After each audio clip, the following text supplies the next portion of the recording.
Solid పథకం ఏదైనా ఉండాలి కదనే. నిన్న మహిళా దినోత్సవం నాడు ముఖ్యమంత్రి గారు మాట్లాడినరు, ఏమన్నారు, స్కూల్ డ్రెస్లు ఇచ్చేటటువంటి పథకం ఇస్తామన్నారు. అది మేము ఇస్తున్నదే, ఇదివరకు ఇచ్చిందే.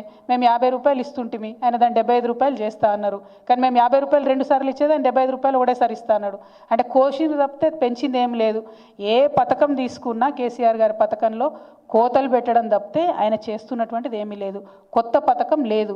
అప్పులు చేస్తున్నారు, తప్పులు చేస్తున్నారు తప్పితే ఏ ఒక్క విషయంలో కూడా ఏదో గొప్పగా పనిచేస్తున్నారు అనేటటువంటి ఆలోచన కనపడతలేదు. పెట్రోల్ బంక్ పెట్టించినామన్నారు బ్రదర్ మహిళలకు. ఏంది మొత్తం జిల్లా సమాఖ్యలో అంటే వేలాది మంది మహిళలకు కలిసి దాని లాభం పంచుతారంట. అంటే జుట్టుకు రూపాయి కూడా రాదబ్బా నేను చెప్పేది. అటువంటి పరిస్థితుల్లో ఎట్లా కోటీశ్వర్లు అవుతారు మహిళలు? సాలిడ్ స్టెప్స్ ఉండాలి కదా, అవి లేవని అంటున్నాం.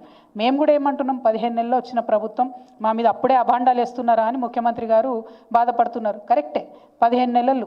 కానీ 15 నెలల్లో పునాది తీయడానికి టైం సరిపోదా మీకు? బ్లూ ప్రింట్ రావడానికి టైం సరిపోదా? బిల్డింగ్ అవుతుందని మేము అనుకుంటలేం.